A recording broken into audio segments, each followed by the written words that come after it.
storm. Hello, and welcome to the Swell Season Surf Podcast. I'm your host, Tyler Brewer.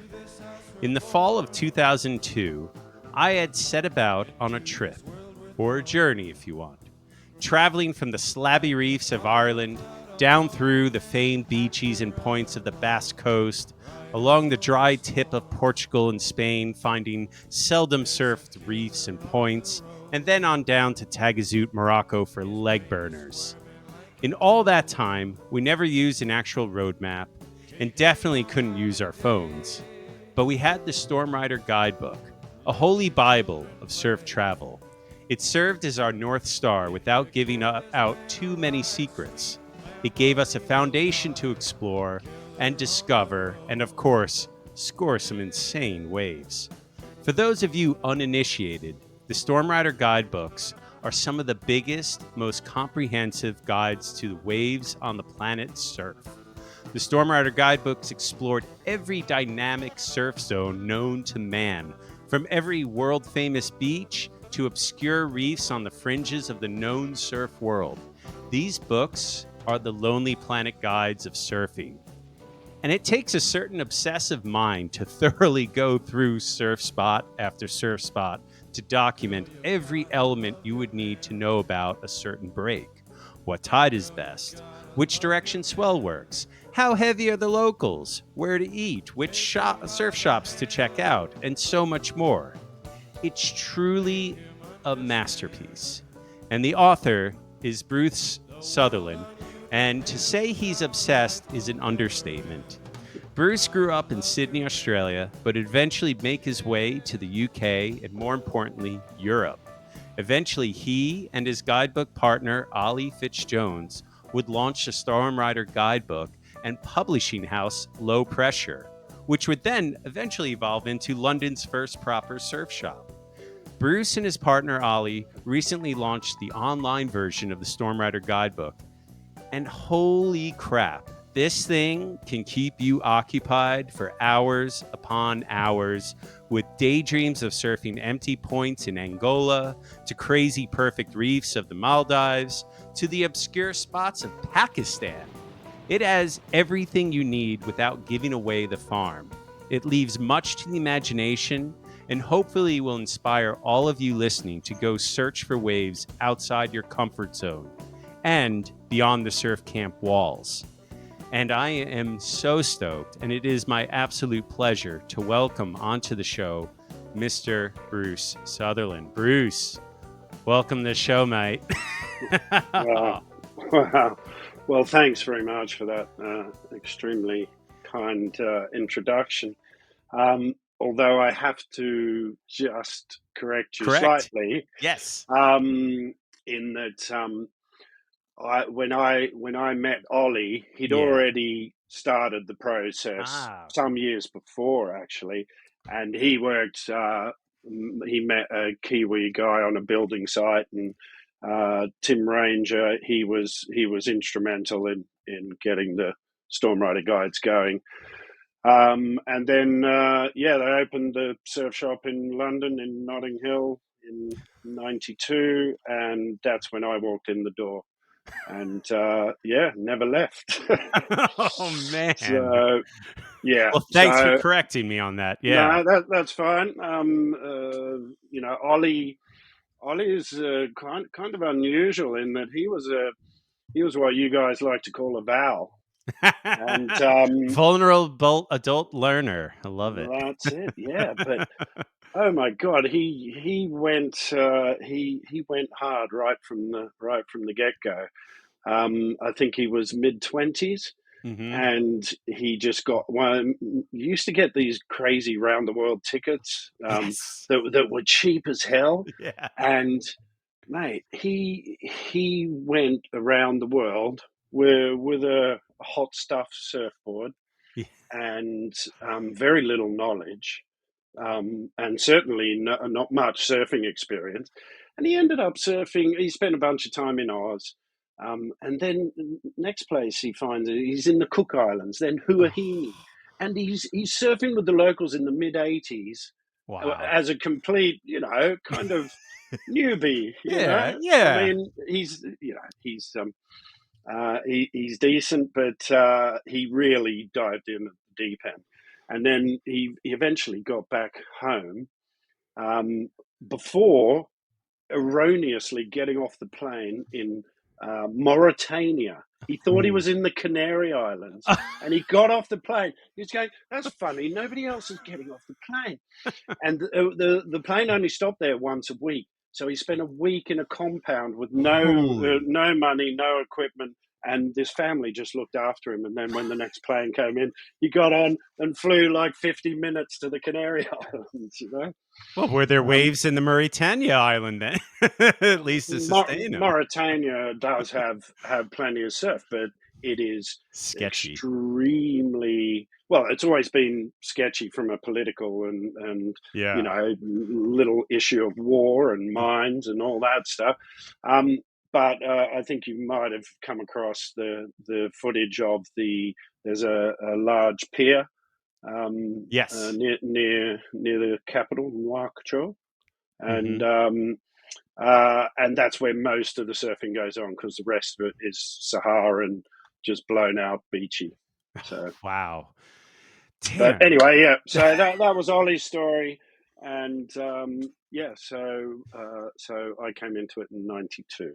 So there you go. So I guess how did you end up then in the United Kingdom, and how did you end up there at the shop? Like what were you doing that led you on that path? It's the old classic, mate. I met a London girl in Bali As you do. in '89, and she was actually working there importing clothes back in the day when you could just go and buy clothes as Throw them in a I don't bag and fly it back and sell throw them back in a to you, bag right? and yeah. Camden markets. No, she was actually working for a shop, All right. All and right. it was a bit more professional than that. But Uh, the factory setups were really quite dodgy, and yeah. they didn't understand a lot. So I spoke half decent Indonesian from school, and so I worked as a translator for her. Stayed an extra month. We went to Grudgigan, stuff like that, and then uh, she came to Australia for a year and could only stay a year because the Aussies are fascists with visas. And and my grandfather was born in Scotland in 1869, Ooh, and he moved to Australia in the 1890s and started the Scottish Society. wow. So I now have a British passport, but I had indefinite right to remain. So I came over and I could stay without a problem. And it's now 35 years in London. Oh. So, Oh man. mate, the surfer's path, you're never Yeah. quite sure where it's going to lead you. And I could never have suggested that this was going to be my path, but that's how it's turned out. So. Well, let's go a little further back then. Like, what was your upbringing like? You grew up in Sydney. Were you did like? How did you get introduced to surfing? Then was it like through mates, family? Like, curious, Coolite. Um, Mm. Yeah, no, you've hit a few of the key words there. My father was a really good body surfer, hmm, and he took us to the beach every Sunday morning since I could remember.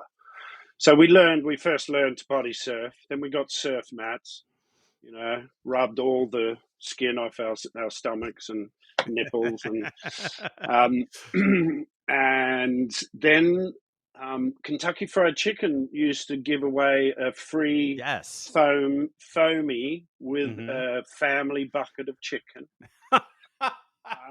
But they usually only lasted 2 or 3 sessions before they snapped. And then, yeah, at about age 11 or so, my best mate, his family had a house up at Avoca, Mm. and so we'd go up there for holidays, and we'd look over down the back, and you could see the McCoy factory. Oh, wow. And so, he managed to get an old McCoy 20. I mean, we always had single fins really for the first few years. It was just right on that cusp. It was like 76. Mm-hmm.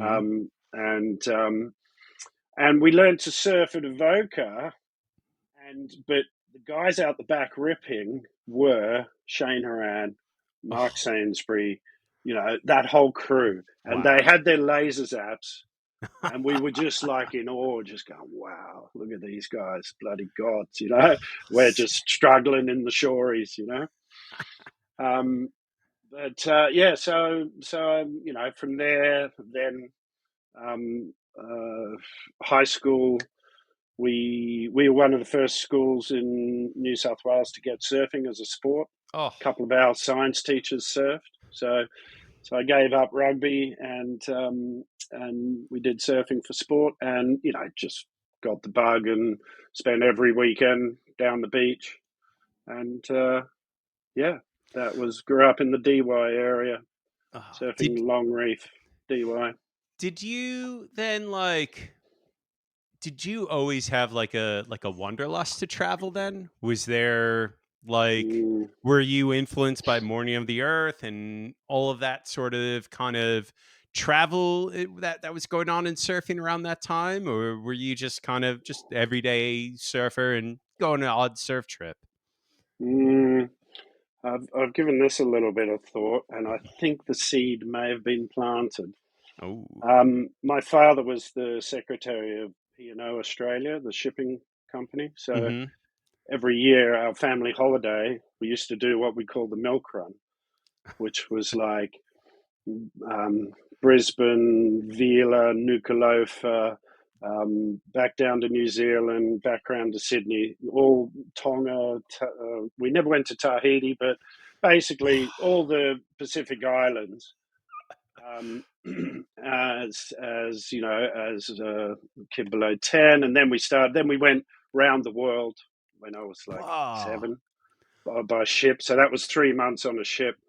So I feel really comfortable on boats, and so yeah, I've tried to spend as much of my adult life doing boat trips as I can afford.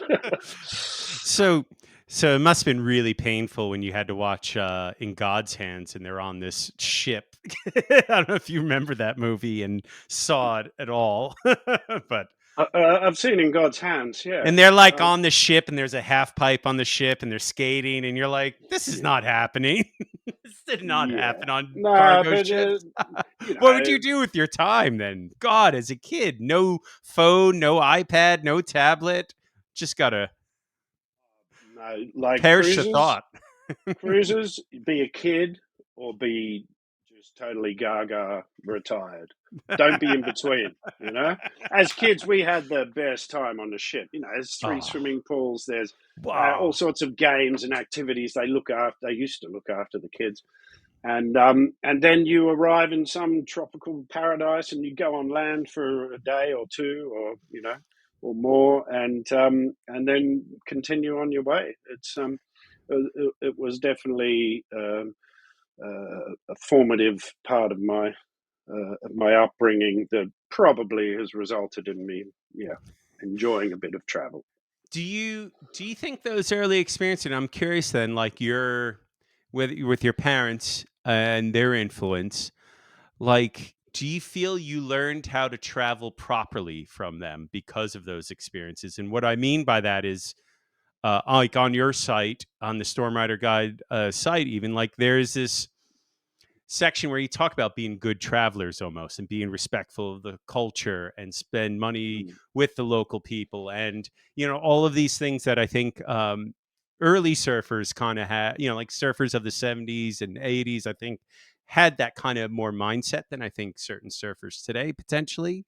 But I was mm. curious, like if that was like a learned thing from you, or is that learned from your surfing experience, how to be a more conscientious traveler?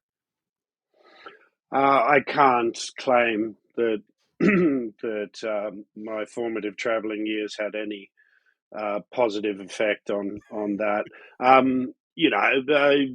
Cruise ship tourists, they're the Yeah. worst. They just show up, they'll pile off the ship. it's great. They spend some money, you know. The locals rip Yeah. off the old girls, and you know, and everyone's kind of accepting. We're not really here to learn about your culture. Yeah. We're here just to take a few photos and get a few souvenirs and get back to the safety of the ultimate gated community. It's like it's so that didn't help. But then the other side of my traveling as a child and with my brothers and my dad was really hardcore Aussie bush camping, Oh, and yeah. that's what he was into. And the more frugal and meager the better, sort of thing. Character forming, which then I did a lot of Indo travel in the 80s, and it was there was certainly no 4-star, 5-star resort stuff going on. And so I'm kind of happy in both worlds. Mm. And but yeah, I think what I have learned from doing this job is how culpable surfers are for the destruction of so many beautiful places.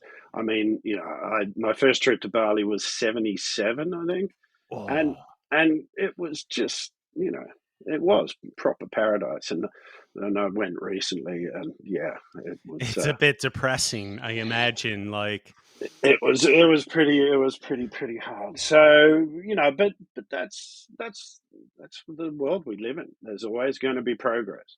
It's just how we manage that progress. And so far, there's been little or no management until mm, recently, the pennies finally dropped. That hang on, we can't keep doing it this way.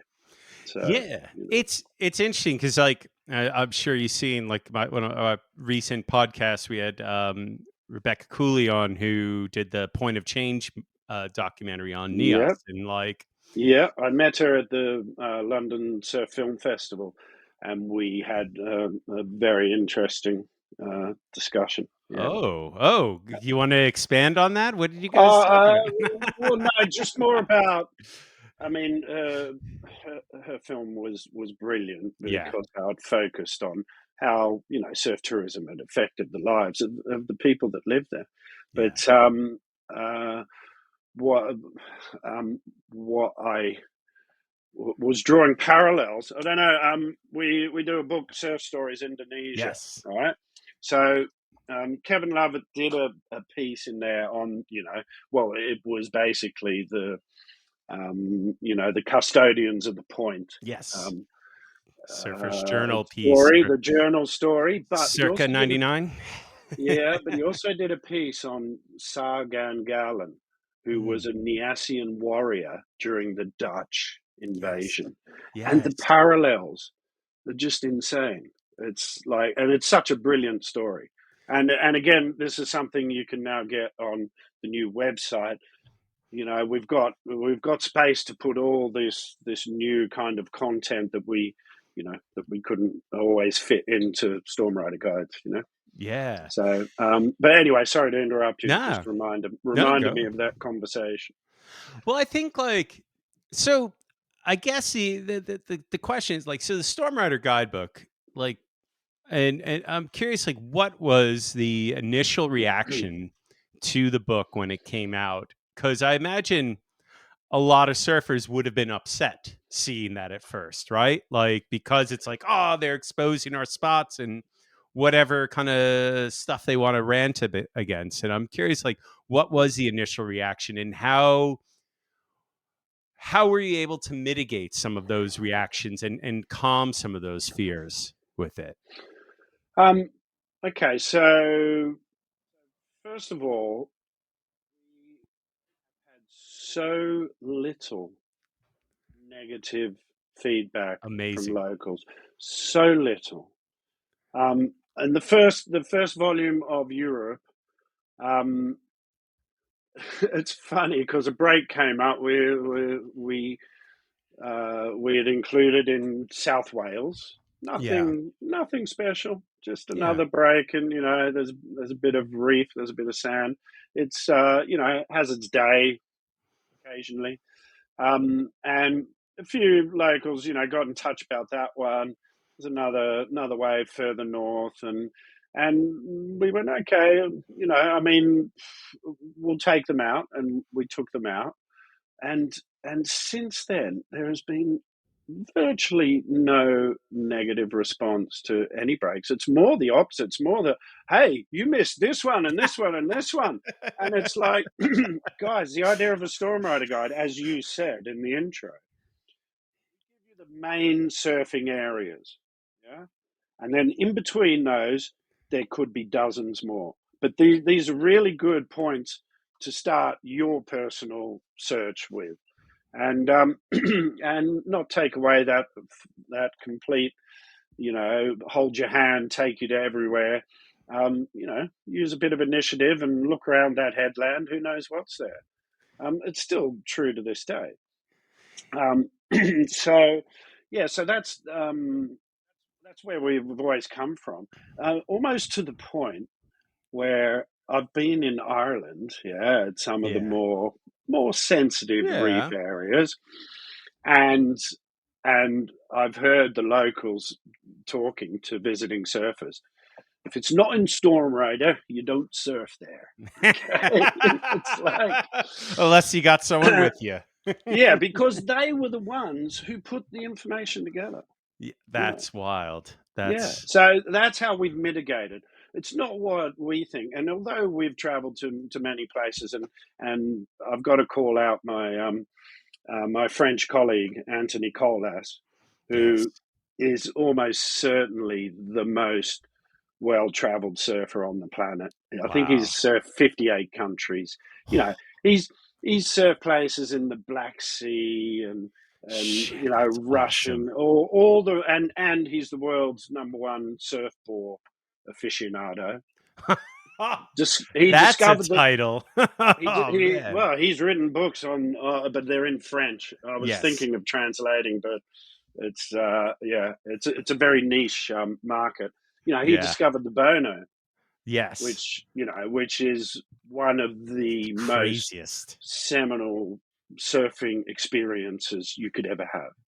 And I can't recommend highly enough just doing it once.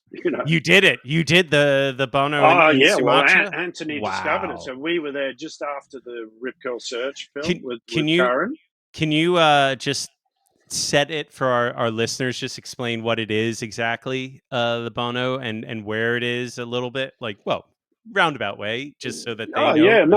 Of course it's in the Stormrider Guide, and suddenly we've struggled because Anthony has been all over the world surfing these river waves and discovering new ones. He's been in one recently in Papua New Guinea that is so croc infested, and the barn in Delhi, which is called the barn after an autobahn because it breaks at about, I think it's 27 miles an hour, much faster than other waves. Whoa. It might be kilometers. Anyway, it's stuff like this. But just before I move on to the Bono, Anthony is who we've worked with since about the year, mid-90s probably, because he helped a lot with France. Mm-hmm. He's from Biarritz. And then we worked together on the world guides, 240 different zones around the world, and there's not many he hasn't been to. So, the guy is phenomenal. And so anyway, he discovered the Bono, and again, that story is in the Surf Stories Indonesia and on the site. And that's a crazy story, boat wrecks and getting lashed in storms and not going to make it and all that sort of stuff. But we went there just after they did the Rip Curl thing. Yeah. Mm-hmm. Sorry for people who don't know, the Bono is it's a riverbore wave on the north coast of Sumatra, just below Singapore. Wow. And it requires a big estuary to funnel in water with tidal change into a narrower river. And you surf waves, overhead, overhead in lots of places. For a lot of it, it's kind of shoulder high. Yeah. And the first wave I had there was 48 minutes long. So, and then I surfed for 5 days all the way to over 40 minutes. So, it's Did you do a it's lot of a, stretching after? How were you you able to do walk you after? do a lot of lying down. You Yeah. do after 5 or 10 minutes of doing as many re-entries and cutbacks as your legs will take. You have to lie down, and Wow. but the Bono is an incredible wave, and if you haven't seen it, look up the Rip Curl film Seven Ghosts, I believe it's Yes. called. Yes. And funnily enough, I ran into Tom Curran in the Houses of Parliament in What? London. Yeah, we were at an all-party committee, a cross-party committee Yeah. about sewage pollution. I was with some of the SAS guys, Surfers Against Sewage, but all sorts of guys showed up. Greg Long showed up, What? and then there's all the Save the Waves guys Yes. who we've also been working with. They're great guys. Yes. Um, and Tom, we're in this, fusty chamber somewhere, and there's a few, MPs and canapes and drinks, and I thought, oh God, Tom gets hassled by everyone, But I sidled up to him and I went, oh, g'day, Tom. I just wanted to ask you one thing. What did you think of surfing the Bono? And his face just lit up, and he's pretty deadpan. Yeah. And it Yeah. was like he wasn't expecting that and this was a while ago when it wasn't, Yeah. so well exposed. But if someone like him can get excited about this way, for us normal guys, it's an incredible experience. So there you It's also like seems really dangerous. Like it's not something you could just do on your go. own. You need to have like proper jet ski boats, safety, it seems like. When we did it, that we only had Zodiacs. Oh And wow. funnily enough, when they shot the Rip Curl film, I don't know if you've heard the backstory. They had This is the Zodiacs. great forum for it. Go on. Had Zodiacs, and they were already. I mean, the beauty of the Bono is it's like going to a wave pool. You Yeah, it's know clockwork. exactly what time the wave's coming. Yeah. And they went down to jump in the Zodiacs, and someone had stabbed them the night before and destroyed the No. Zodiacs. So it turned out that it was the logging company who had some logging No. rights. I mean, we're talking pristine Sumatran jungle Yeah.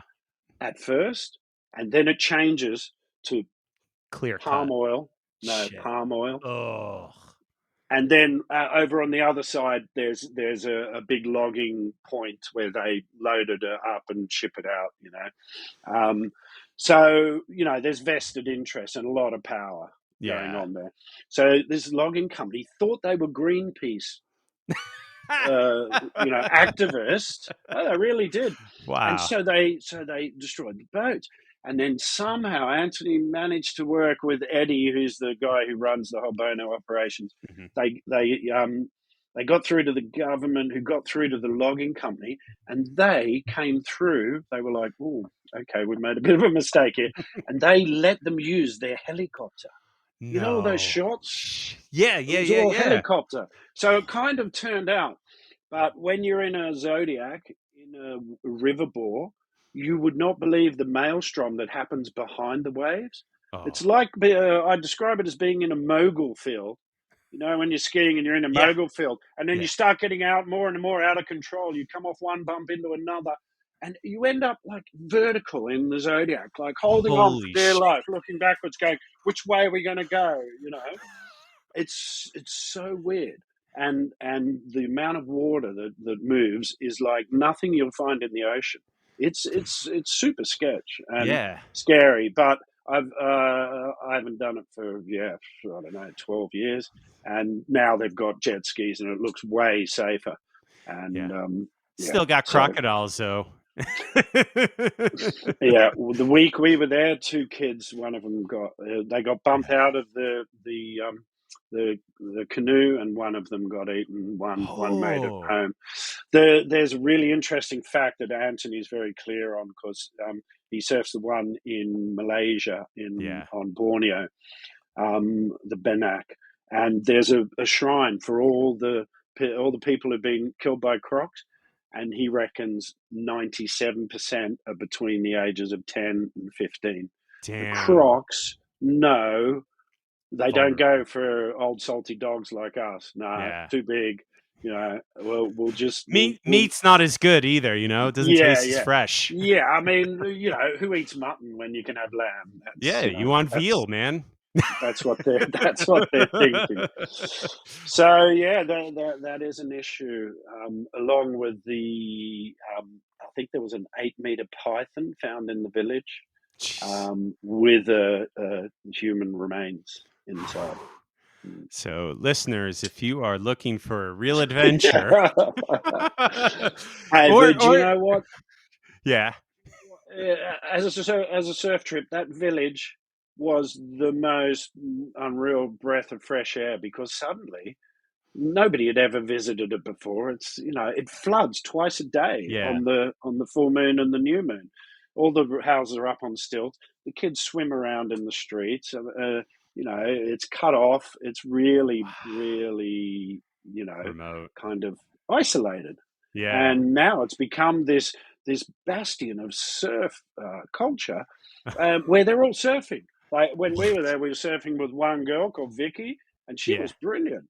And then more guys came out on homemade boards. They'd shape their own boards from the forest, and then we'd start giving them boards. And now you look at the Facebook for Eddie Bono, and there's 20 to 30 locals surfing every full moon and new moon. Damn. And they're loving it, just off the village. And it seems like there's plenty to go around too. It's not like it's going to be like overly crowded, no? Yeah, I mean, it's nice when you've got the wave to yourself, but it goes through a series, it closes out, and then you can go from the left and lie down and head all the way across the whitewash to the right, and so you move around a bit, and there's also waves behind which are going to be empty because they're not as powerful, but foiling is coming in big time, and they're perfect. All those waves behind are perfect for foiling. Oh my gosh. That's like, you want to get in shape, go foil that for like a few weeks, like how many calories you burning on that shit. That's amazing. Yeah. So, anyway, that's my rave on bore waves, which I can recommend highly.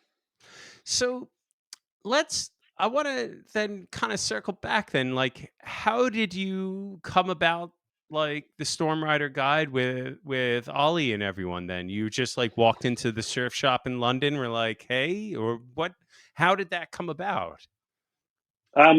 Yeah, absolutely. They also had another partner, Dredd, who's still around in these parts, and he started the low pressure clothing range. He's now the head designer at Adidas, I believe. What? So yeah, Dredd's a legend. He's done haute couture. He's done all the catwalk stuff. He had a special shoe brand. He's done it all. But low pressure was his formulative years, and so he was a good marketeer. And they had a competition on the radio. This is how I got in. I was driving around London, and on the radio I heard, new surf shops are opened now. And Tim was being interviewed, and he said, okay, we're going to have a competition or something, like you can win something or other. What would you say if you're down in Hossegor and you drop in on a wave and look behind you, and you've burned a local surfer, and what are you going to say to them? And so that was my introduction to the guys, and I drove straight there and walked in and okay, surf shop in London, and that's and you just introduce yourself and you're like, hey, I just happen to surf and I know a little bit, I can help you guys. Or did it? Yeah, it was a bit like that. It was very nascent. It had just opened, and but the book had just come out, and the Hmm. first Europe guide, and so we were quite diverse in those days. There was the merchandising, the clothing, there was the publishing, there was the retail, and then Yeah. I started up a travel arm, basically. So we worked with surf camps in the Canaries, in Hossegor, Portugal, the surf experience down in the Wow. Algarve, and also um, worked with some French guys who basically had a small house in Tamrat down in Morocco. Yeah. Um, and yeah, so that was what we started doing, was basically booking surf trips and building up a massive surf club in London.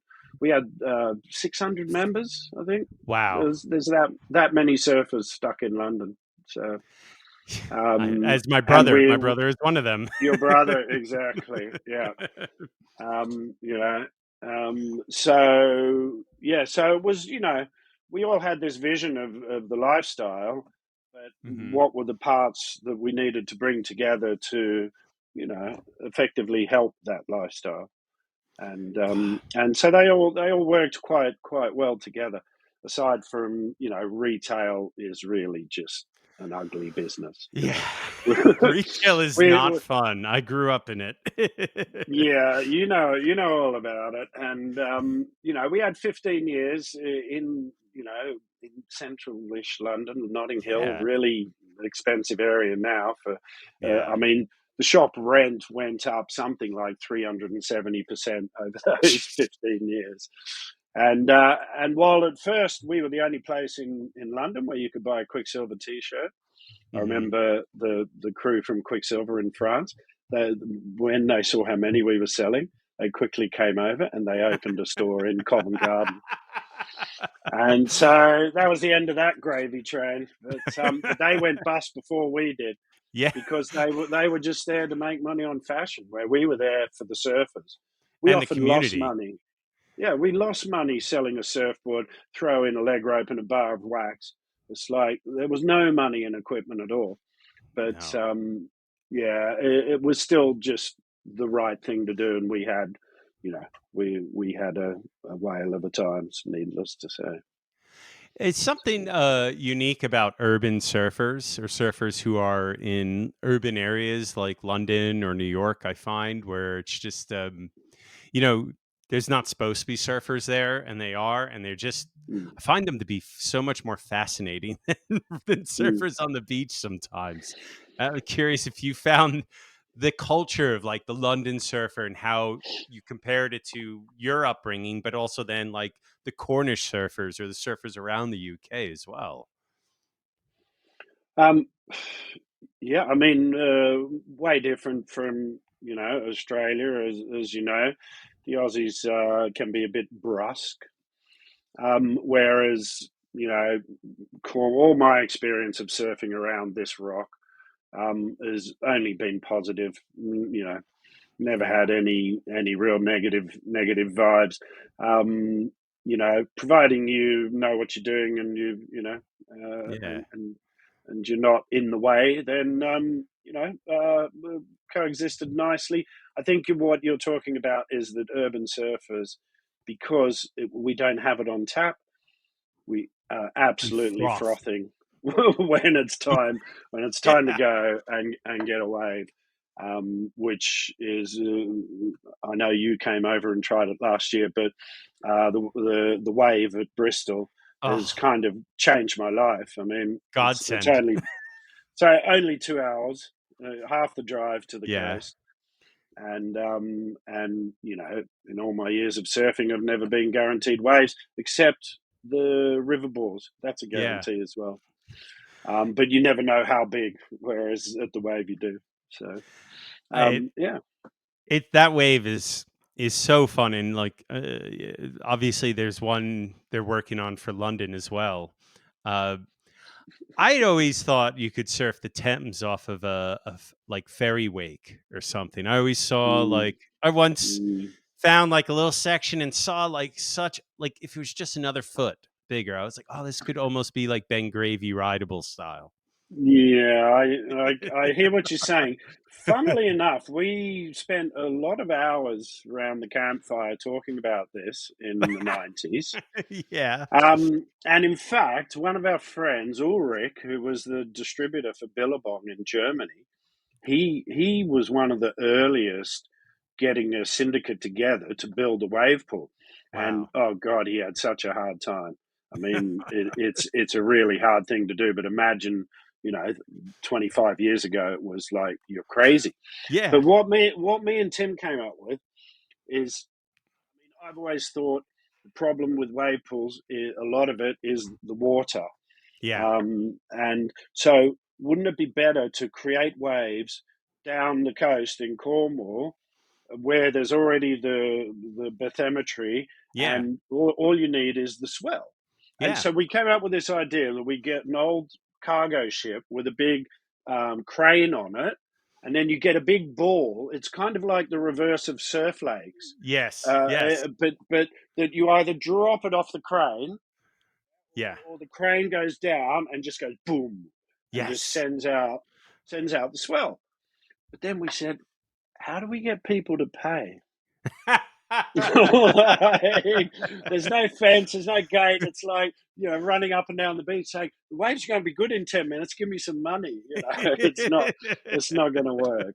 So that was one of our crackpot ideas, but we never thought that that we would see it like it has Oh, developed in recent decade. So it's crazy. And it's super interesting on your website. You have the wave on there, but I did notice that Kelly Slater's wave pool is not up on there yet. mate, there's so much work to do on the whole artificial wave thing. We've Oh, always discussed it in the books, yeah. but just in a spread. Like, Yeah. here's an example. This is what's possible. Um, but because it's morphing so quickly, and Yeah. there's so many different technologies, and let's not go into how paranoid the technology producers are. I Oh, mean, I know, right? trying to get a tiny bit of info out of Wavegarden, it's like blood from a stone. It's like, oh my God. The NDAs are like a book, I bet. Yeah, yeah, yeah. It's like, so, and I've, it's just an on my to do list that, there's a whole bunch of new wave pools around the world that need adding. Yeah. But I'm almost thinking about, this is where we can work with partners like The wave pool mag Wave Pool people and all Mag, that. yeah, Yeah. yeah, with Brian and that lot, and just go, let's just get a solid bit for each of them. But what we've been doing in recent years to improve the Stormrider Guide is not just the base, the data, is now we're adding all these layers of external resources. YouTube videos that aren't just guys doing airs and stuff. Yeah. It's like, this is telling you Informative. something about surfing at X. Mhm. Because as much as everyone's enjoyed our books and the high quality photos, we've never had space Yeah. to do the proper job. So basically, we're at the starting line. We've So got let's a lot start. to Like, do. I almost wanted to start with like about fucking time for you guys to get this book online. It's been, how long of a process has this been to make the Stormrider Guide digital? We started in 2019. Yeah. Why were you guys hesitant to do it any earlier? As everyone like, you had these other precursor sites like Wanna Surf, right? Like, who were Oh trying yeah, to do yeah, similar things like that. yeah, yeah. But of course, Wanna Surf. It's user generated information, which is something that Yeah. we've never entertained. I'm not saying it's wrong. I'm just saying it is what it is, and Yeah. so we've always preferred to stick with local surfers we know from the areas, from the countries, and let them kind of dictate how their surf is portrayed. Because you know what it's like. You leave it to the public and anything can happen. Yeah. Well, I guess then, like, what is that process when you guys are aggregating information about all these spots? Like, how do you guys go about like filling in information on these different surfing areas? I'm curious, like, what the initial process was like and how it's evolved.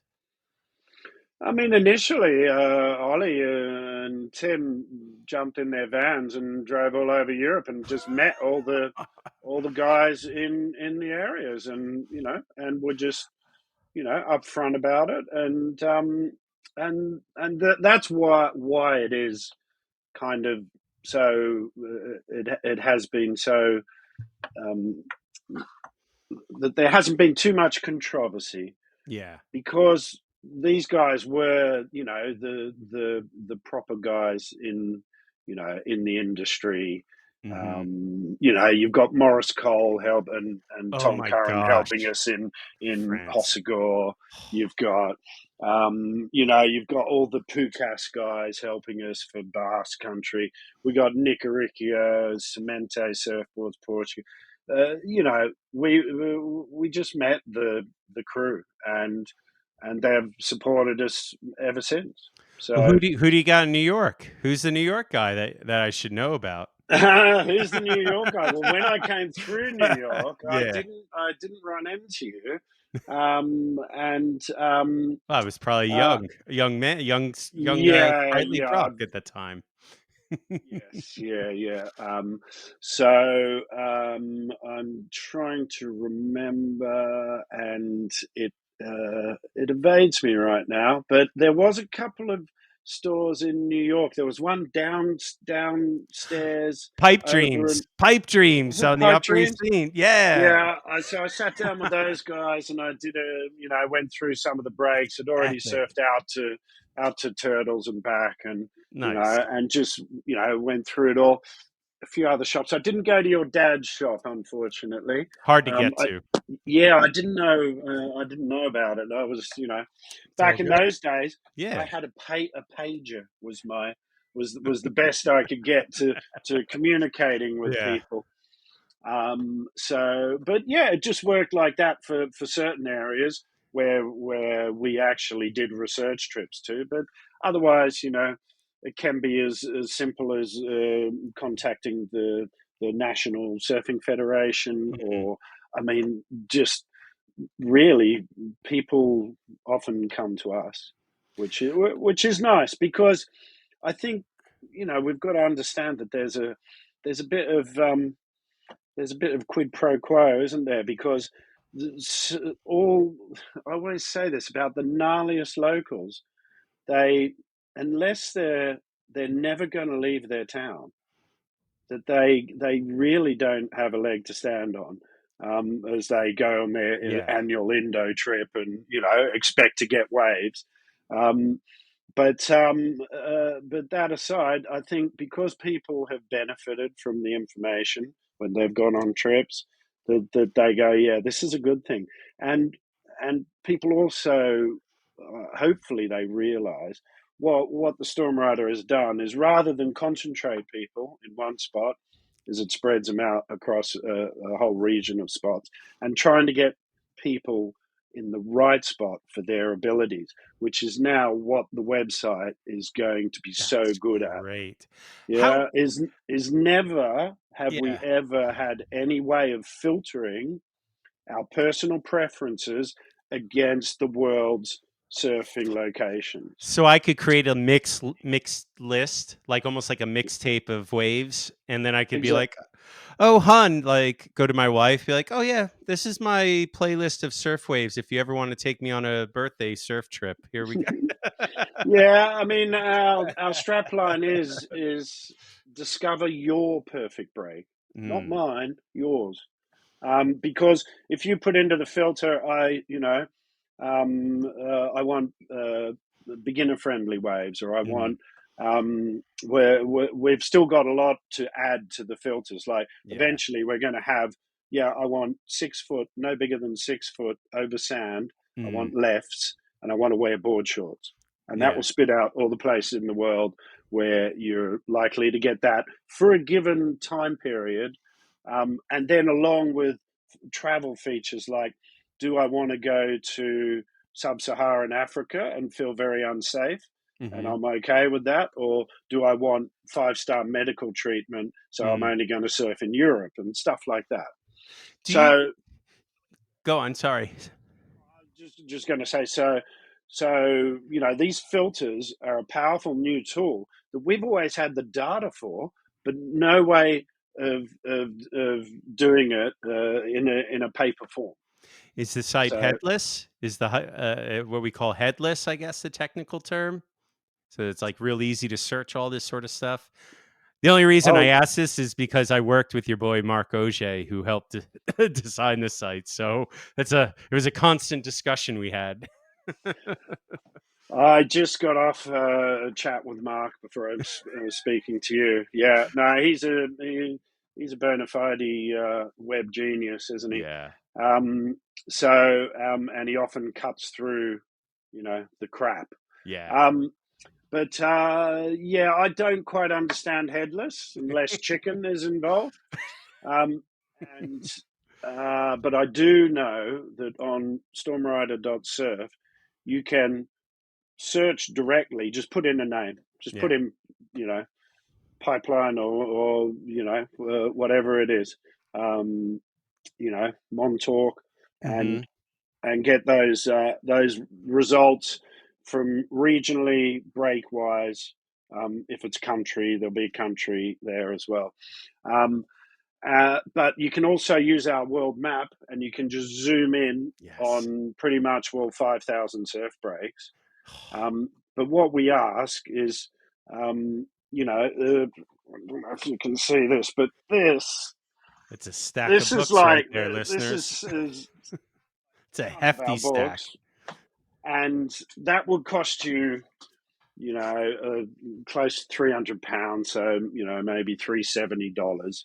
Hmm. And we've got all that plus a hell of a lot more in this website. And so we're just asking for a small subscription to Yeah. get all the real drilled down info. You can still use it for free. You can plan a trip and you can filter out certain things. But to get the real power, you're going to have to subscribe to what we call a Stormrider Passport. Ah. And that is going to give you all the powerful tools to basically discover your perfect break. That's what it's about. Do you see in the future like being able to book travel through the site or have links to all of that sort of Yeah, stuff? yeah. Having started out as a travel agent, Mm. I certainly want nothing to do with it ever again. Fair But enough. already we're being hassled by surf camps in Mexico, Yeah, I in bet. the Canaries, are just all over, you know. So and we were, I'll admit, we were set up to have a accommodation layer, Yeah. but because the process has taken such a long time, Yeah. I mean, when we started, we had magic seaweed because Yes. uh, they not many people know this, but Magic Seaweed Ben, when he started the business, came to us Mm. and we supplied him with our database of Yeah. spots so he could build out Magic Seaweed. We're old friends and we've been on boat trips together, and that was a nice relationship. Which when Surfline came along, that Got it. ended, Yeah. and so now we do have the windy forecast for all Mm. our surf breaks, Nice. and we are hoping that we might in fact get another forecast side by side, so you can do comparisons for every break, because as we all know, forecasts are not always reliable. So Yeah. the more choice you've got, the more enhanced your picture will be. There's Um, isn't there like there's like a imagine like you must be, yeah, you're getting all the surf camps and all that, but also like there aren't there like certain websites I've seen recently where they connect you with like a local surfer who tours you around the area, things of that nature. I think could be an interesting feature to add where, you know, where you don't even have to do anything. You just put a link or whatever to them instead. I don't know. You've been watching too much Wazzle. Yeah, probably way too Yeah, much. you Man, see, they've embedded in my they're head. doing that now. The capitalist in me is just fucking, I got to get rid of it. I need to be more socialist, damn it. But no, the idea of a bespoke guided tour Yeah. for you know for the kind of you know people where budgetary restraint is not really an issue. That's Yeah. great if they can do it. Fine. For us, we we're definitely going to do something, but unfortunately, the operator doesn't really exist. So Yeah. therefore, do we, you know, become an aggregator for everyone? Mm. And people have tried. Magic Seaweed tried. They had a huge, Yeah. they had a huge accommodation database. Where we're happy to have it because it helps you to plan your trip. Yeah. So we're happy to have that. It's not really we don't think it's something that should be overly monetized in any way. If there's any deal, we'd like to pass that on to our passport holders who are happy to support us to continue doing this work of building, you know, an information database that will stay the test of time and help people, you know, well into the future to continue to surf. So I wanted to also just talk about like your commitment to the environment as well, because it seems like you know, Stormrider Guide has been very much involved in, like, in 2003 Surfers Against Sewage used your book to help show politicians in the UK that the waters around Europe were used and enjoyed like year round. It wasn't just for a few weeks in the summer. And I'm curious like how that's evolved over time, your commitment to the environment and that sort of messaging. Yeah, the environment. So that was actually the EU government. That was All right.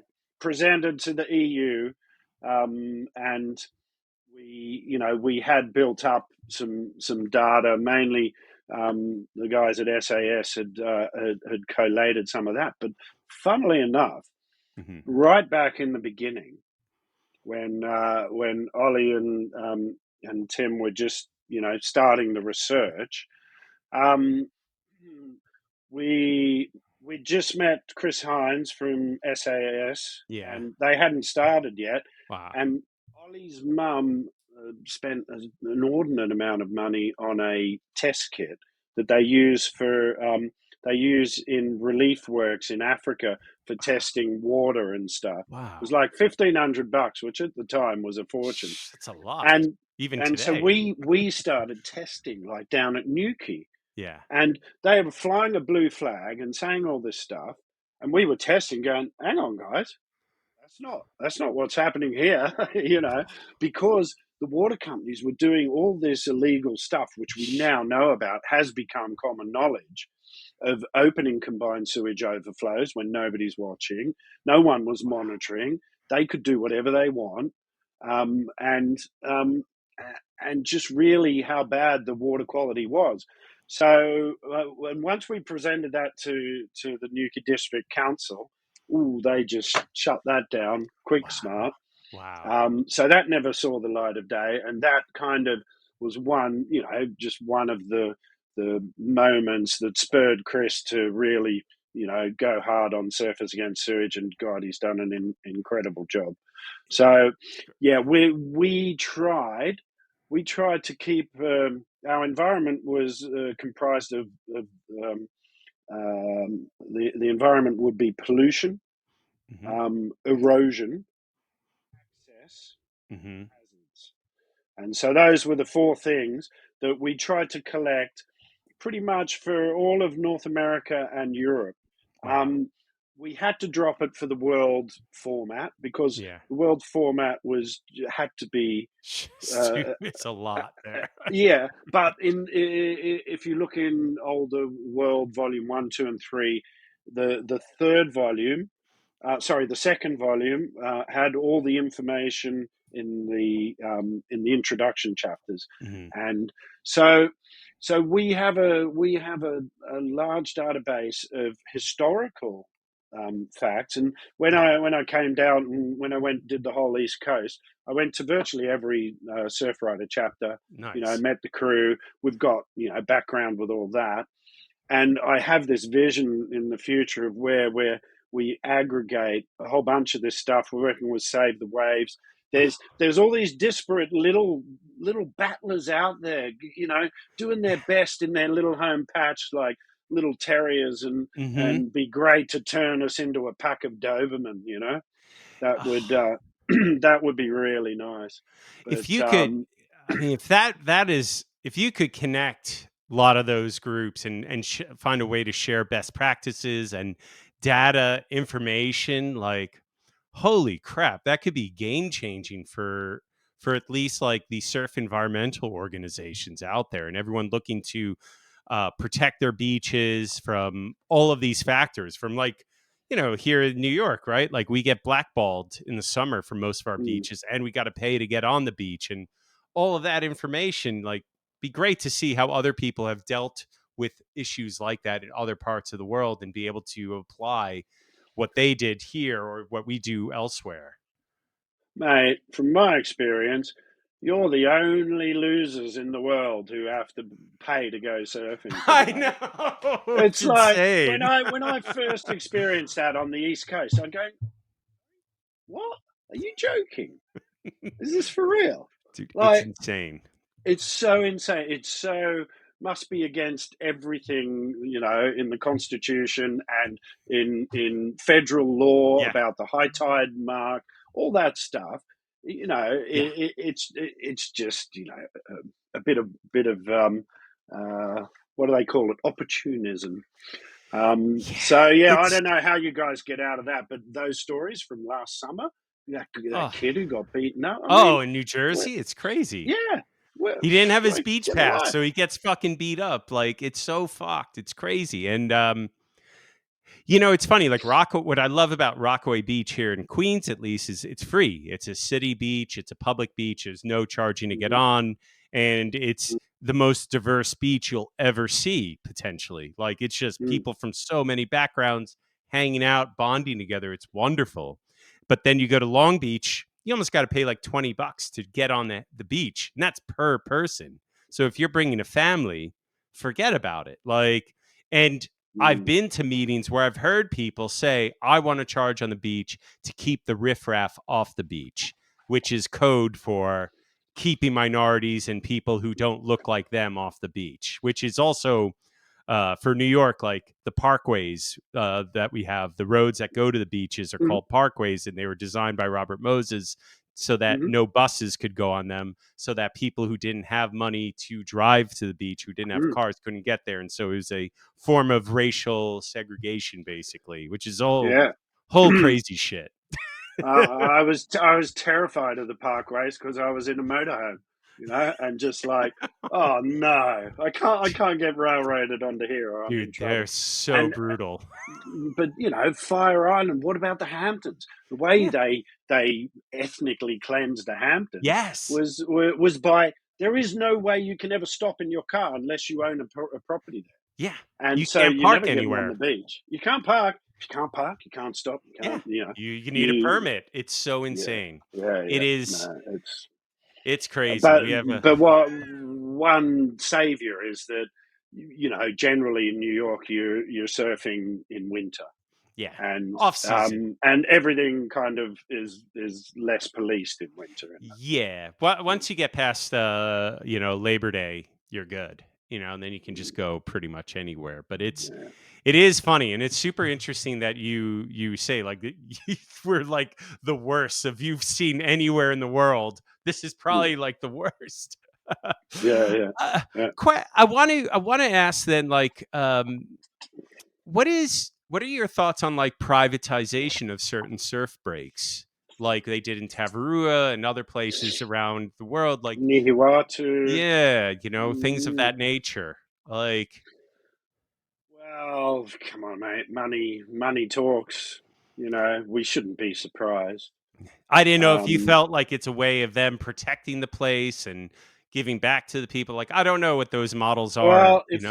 if you listen to Claude Graves, he generally justified it in how much he was giving to the local workers Yeah. and building schools for the village and all that.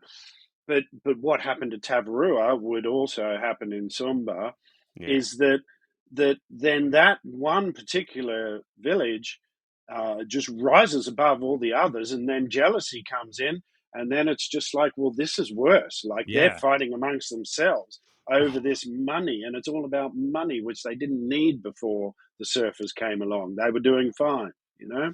oh, So yeah, it's a really thorny subject, and I wouldn't, we didn't I have to go wouldn't into say the I would. fray too much.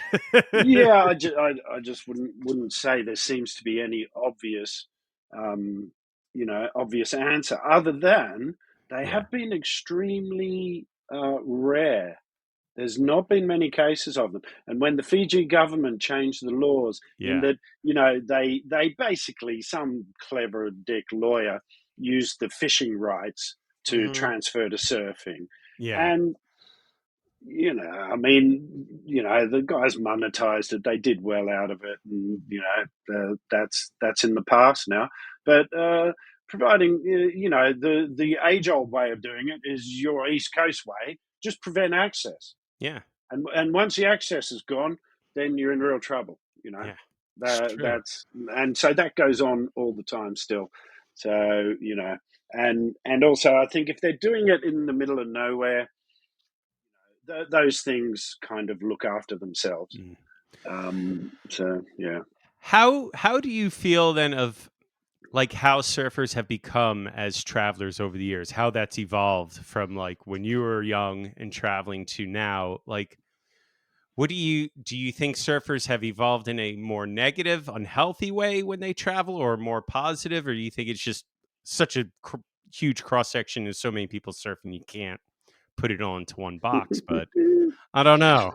Yeah, I think that's really geopolitical. That is. Yeah, Because I have so many um, positive experiences around Europe and in Indonesia, and places like the Maldives and yeah, stuff where it's not an issue. But then what I hear about SoCal at the moment, and just the sheer weight of numbers, the the people just kind of yeah. lose their shit, but but none of us deserve more than the next person. True. We should all be just equally stoked that we can even do it, you know. It's true. And and the vows and the beginners have just as much right as we did 50 years ago, So we were lucky; we saw it in a different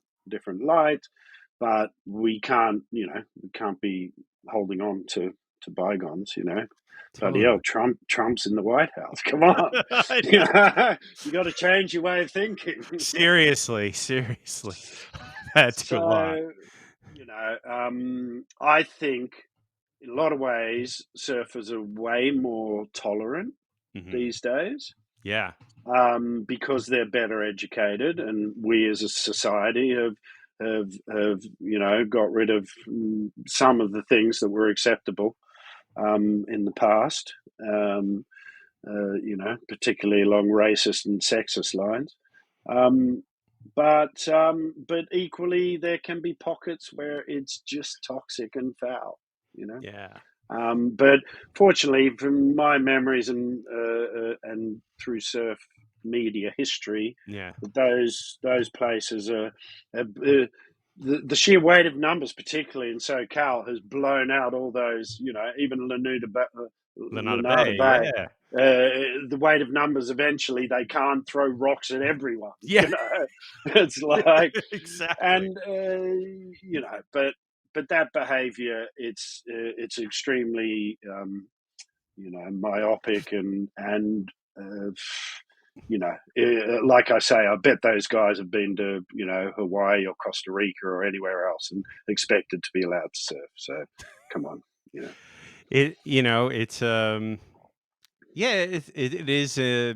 I think you can't fight the tide, and that's what it is. It's Sure. just And if the tide is humanity, then yeah, that's that's it. So yeah, no, I'm positive. I'm really positive. And do you know what? As I say, I surf the wave a lot, the wave pool. I'm sure you experience this. yes, It is the most unreal friendly lineup I you will loved ever it. sit in because everyone is equal. We've all paid our money. Yeah, The next wave's yours. The one after that's mine, and so on and so forth. No one's going to dude, get ahead unless they're full frothers and doing doubles and triples, in each single set, yeah. which is fine as well. If a young Yes, bloke comes past, I'm going, come on, mate. Yeah, I dude. don't care. I wanted to stop it at like 10 waves, and there were 12 in the set, and I was like, I'm Oh no, done. I'm tired. I'm there's out. more. It's There's like, more than that.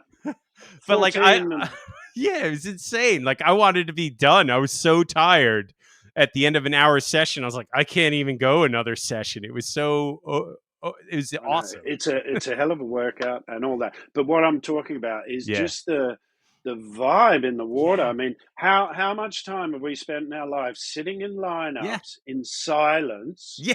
Because that there's this kind of like unspoken law.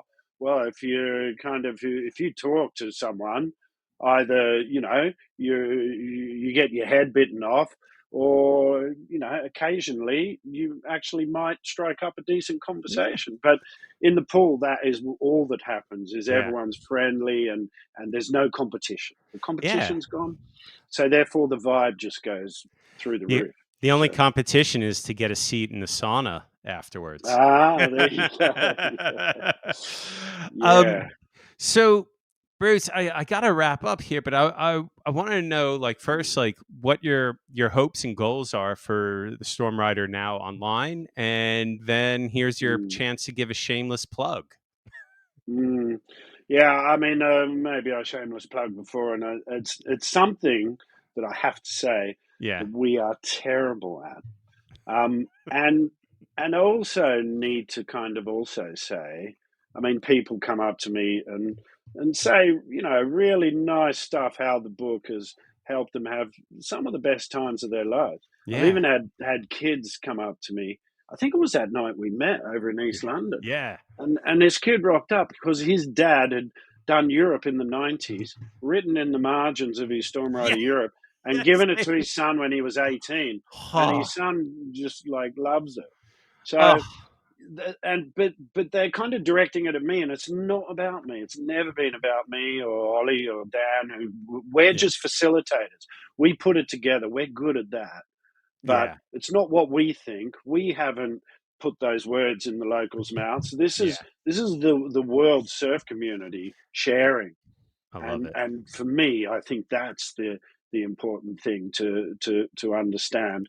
Um, and so, but I do believe we're kind of just at the beginning. I mean, we've been doing paper for 30 34 years. years Yeah, now, 34 years, and I got to hold my hand up. We're no digital geniuses, so it's going to take yeah. us a while to get it to what we know it can be. But we've got this core information. It's really It's solid. It's beautiful. reliable. It's all been checked against each other. One thing, when I go to the East Coast, when you guys say 8 foot, I know what that means. And when I go to South Australia, their 8 foot is slightly different. So we've tried to balance everything out so that it's comparable and understandable. And I really hope we're going to build a community space. I don't know if you Yeah. noticed, but we've got. Can you see? You can add any break or region to your Oh. personal surf map. Ooh, Did I Did you look haven't in your explored that account? yet. I haven't Look, explored that part yet. All right. look in your account section, and Mhm. there's a personal surf map. And Oh, then I see if it. you look at and then if when you're on a break, Want to it will visit and say, have visited. This yeah, is great. and it will say, yeah, have surfed it, want to surf, whatever, whatever, whether it's a break or a region. So you can add them, and suddenly you've got a record of your surfing travels. Um, but what one thing as an old boy that I highly recommend. I don't know if you've ever seen the Stormrider Surf Journal, Yes, but this yes, it's book, beautiful. this is my favorite book. It's the most valuable book because I've taken the time when I'm on trips to log my sessions, Wow. even if it's in the shortest possible shorthand. And so we're going to add this to the site, so you can do it even Oh, more easily digitally. Okay, because the actual writing part, although I do argue that in 100 years' time, my great grandkids, there's a chance they'll see this. yes. The Whereas digital online, file, probably mm, less of a chance. yeah. But nevertheless, we're going to have this area where you can do some journaling, and you can bring in all the factors. Like, if you're into putting Your your session Fitbit on your or watch, Apple Watch, your yeah, you could put Fitbit, all that. yeah, Apple Watch, if you're into your surf cam footage, that you can bring it into this area that is Hmm. all joined up to the world's, surf spots. You're And then we'd go as far as saying your personal surf map can be yeah. your avatar. And so if I know you've been to Morocco and you say, yeah, it's okay, I can go, hey, Tyler, did you go south into the desert in Amazing. Morocco? And the people can create an informed community within the I Stormrider site to ah, to do a bit of that connection with the surf community. I So fucking love that. I love that so much. That's such a great concept, and really in this beautiful spirit of community, I think is awesome. And you're going to well, turn us all we're not there yet. So no, but you're getting there, and you're all going to turn us into Dr. Mark Renekers, like logging every session really meticulously eventually.